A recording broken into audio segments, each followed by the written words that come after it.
வணக்கம். நான் மெய் ஜோதிட ஆலோசகர் கே கார்த்திகேயன், கள்ளக்குறிச்சியிலிருந்து பேசுகிறேன். ப்ரொஃபஸர் டாக்டர் விமலன் சாரோட நேரடி ஸ்டூடெண்ட்டு. இன்றைக்கு குருவும் சுக்கிரனும், இது தேவகுரு அசுரகுரு தானா? இது உண்மையா?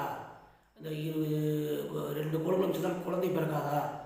இதுதான் இங்கே இருக்கிற ஜோதிடத்தில் இருக்கிற இன்றைக்கி பிரச்சனையே தான் கிடையாது. ஏன் பகைன்னு புரிஞ்சுங்க.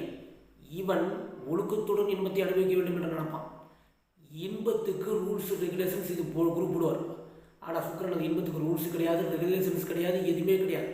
இதன் அடிப்படையில் பகையை தவிர்த்து குழந்தை பெற்றுக்கொள்வதற்கு இந்த குரு சுக்கிரன் சம்பந்தம் இல்லை.